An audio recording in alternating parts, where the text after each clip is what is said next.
নমস্কার বন্ধুরা, আশা করি তোমরা সকলে খুব ভালো আছো। থাম্বনেল দেখেই বুঝতে পেরেছো আজকের আমাদের যে রেসিপিটা সেটা খুব স্পেশাল। রবিবার হলেই কিন্তু আগে একটা সময় প্রতি বাড়িতেই হতো।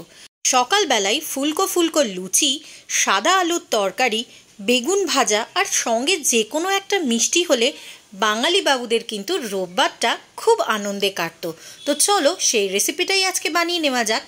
প্রথমেই যেটা করতে হবে সেটা হচ্ছে মিডিয়াম সাইজের কিছু আলু নিয়ে নিতে হবে। আমি এখানে 5টা আলু নিয়েছি, যেগুলো আমি চৌকো চৌকো বা ডুমো ডুমো করে কেটে নেব।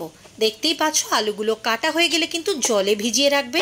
এবার একটা টমেটোর দানাগুলো ছাড়িয়ে মানে বীজগুলো বাদ দিয়ে টমেটোর যে স্কিনটা বা বডিটা থাকে সেটা আমি কেটে সেরকমভাবেই চপ করে নিচ্ছি যেভাবে আলুগুলো কেটেছি।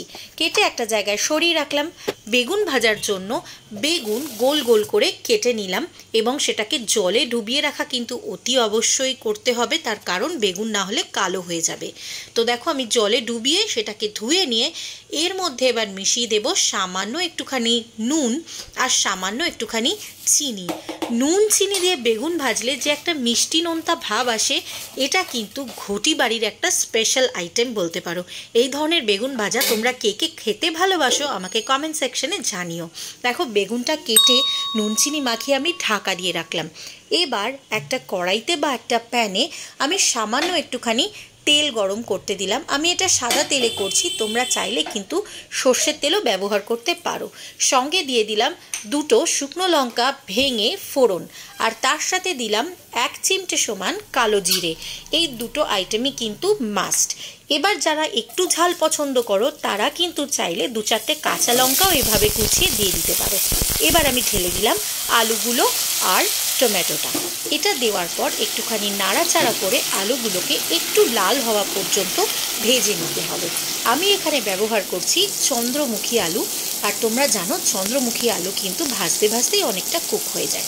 তো দেখো আমি এর মধ্যে একটু নুনও দিয়ে দিলাম, তার কারণ তোমাদেরকে আমি আগেও বলেছি যে কোনো সবজিতে নুন দেওয়ার সাথে সাথে সেটা তার নিজস্ব জলটাকে রিলিজ করে তাড়াতাড়ি কুক হয়ে যায়, সেই জন্য। তো দেখো এবার আমি কিন্তু নুনটা দেওয়ার পরে একটু নাড়াচাড়া করে ভেজে নিচ্ছি আলুটাকে। খুব বেশি লাল করার দরকার নেই, সামান্য একটু লালচে হলেই তাতে ঢেলে দাও পরিমাণ মতো জল। আমার এখানে 5টা মিডিয়াম সাইজের আলু ছিল, তাই আলুটা সেদ্ধ হবে এবং গ্রেভি হবে সেই হিসেবে আমি এর মধ্যে ঢেলে দিয়েছি 2 কাপ পরিমাণ জল এবং ঢাকা দিয়ে লো ফ্লেমে সেদ্ধ হতে রাখলাম। এবার লুচির জন্য ময়দা মেখে নেব। খুব সিম্পল মেথড, তোমরা সকলেই জানো। প্রথমে ময়দা নিয়ে নেবে তোমাদের আন্দাজ মতো। আমি এখানে 5 ছোট যে কটোরি বা ছোট যে চাটনির বাটি হয় সেই বাটির 5 বাটি মতো নিয়ে নিচ্ছি ময়দা। তার কারণ হচ্ছে আমি কিন্তু লুচিটা যেটা বানাবো সেটা গেস্টদের জন্য বানাবো। তোমাদের যদি অল্প পরিমাণে লাগে তাহলে তোমরা অল্প পরিমাণে নেবে। তো দেখো আমি এখানে ময়দা নিয়ে নিয়েছি। এবার ময়দাটাকে ময়ান দিতে হয়। ময়ান দেওয়ার জন্য আমি প্রথমেই যেটা রেখেছি সেটা হচ্ছে সামান্য একটুখানি নুন আর চিনি গোলা জল। আমি চিনি যেহেতু দেখেছি ময়দায় দিলে অনেক সময় গলতে চায় না, তাই আমি নুন আর চিনিটা মিক্স করে নিই। তো নুন চিনির জলটা আমি ঢেলে দিলাম এর মধ্যে, বেশি না 3 থেকে 4 চামচ মতো নুন চিনির জল দিলাম। সঙ্গে দিয়ে দিলাম সাদা তেল, যেটা ময়ানের কাজ করবে। দিয়ে এবার এটাকে আমি ভালো করে মিশিয়ে নেব। ময়ানটা ভালো করে ময়দায় মিশিয়ে নিতে হবে যাতে তোমাদের লুচি সফট হয় এবং তার সাথে সাথে লুচির যে উপরের ফুলকো পরতটা হয় সেটা যেন ক্রাঞ্চি আর ক্রিস্পি হয়। তো এটাই হচ্ছে একটা ভালো লুচির সিক্রেট।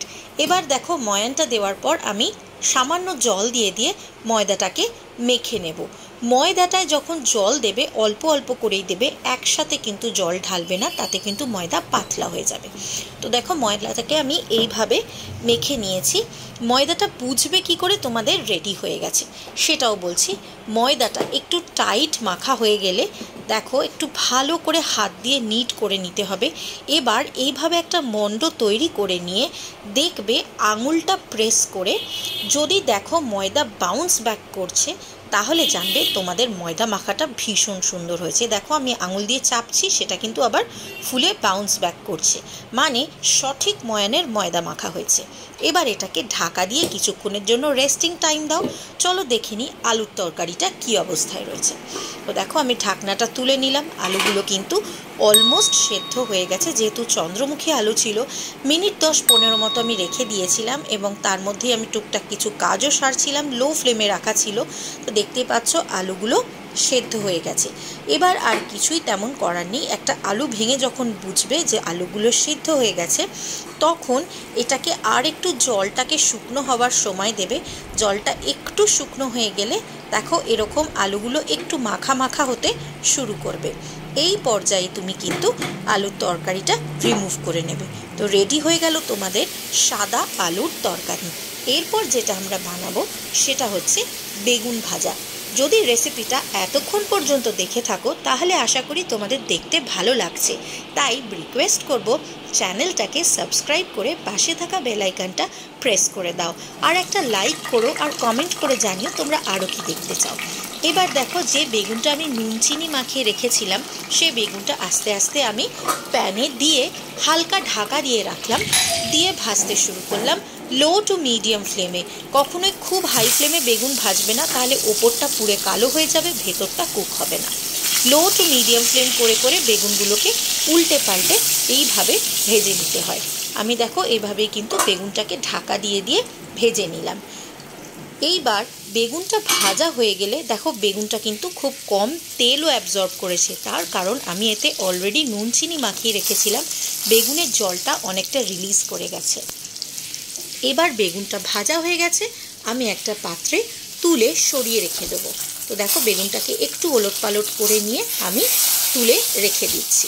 বেগুন ভাজার সময় একটু কেয়ারফুল থাকবে, তার কারণ বেগুনে কিন্তু এত বেশি জল রিলিজ করে যে একটু তেলটা ছেটে, তাই হাত আর মুখ ভীষণ সাবধান।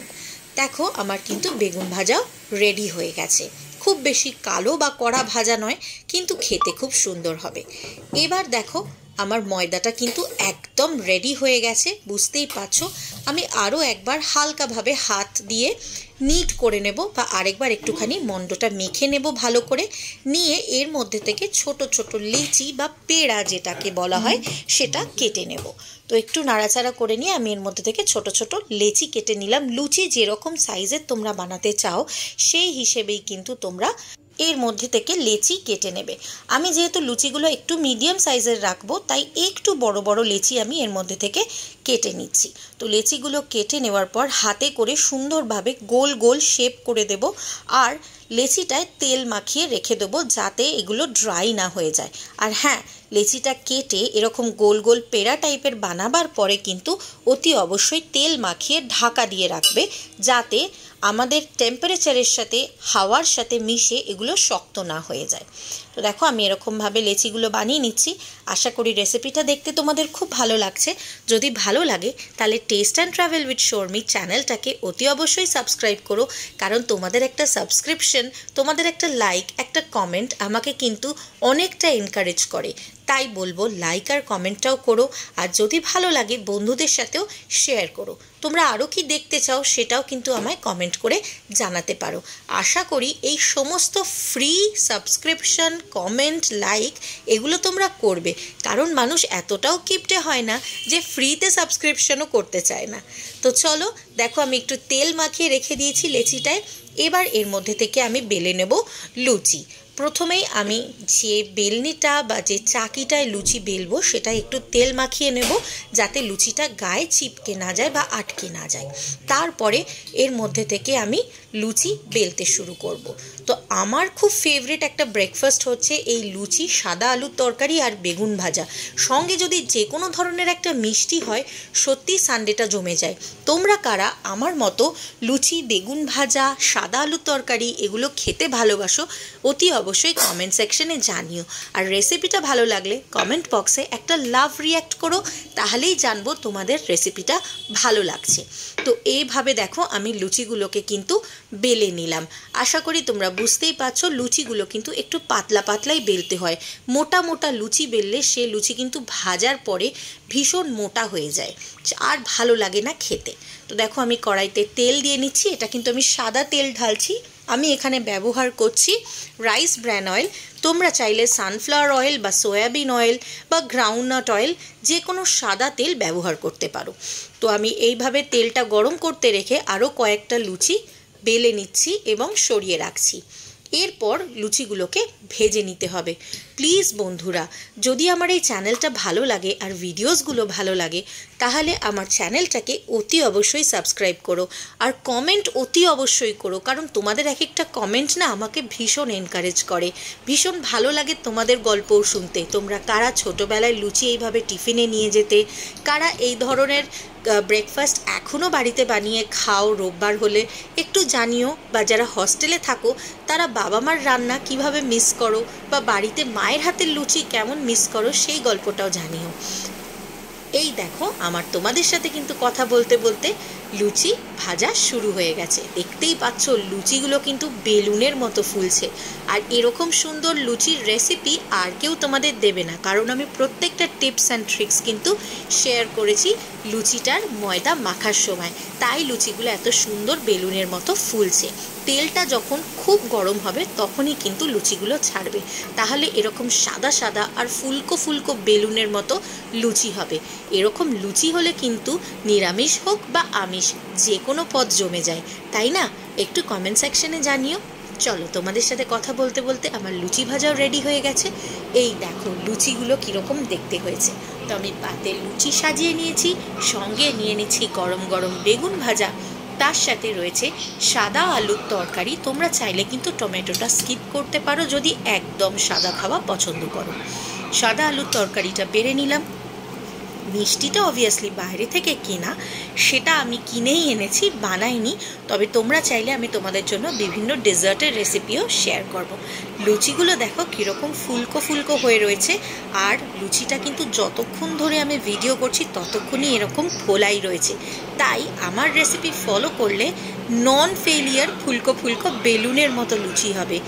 এবার তো চ্যানেলটাকে সাবস্ক্রাইব করতেই পারো, কারণ এত সুন্দর টিপস দিয়ে লুচি বানানোর রেসিপি কিন্তু আমি বলে দিলাম। আশা করি তোমাদের ভালো লেগেছে। ভালো লাগলে একটা কমেন্ট করো, বন্ধু বান্ধবদের সাথে শেয়ার করো, চ্যানেলটাকে সাবস্ক্রাইব করো। আজকের জন্য এটুকুই।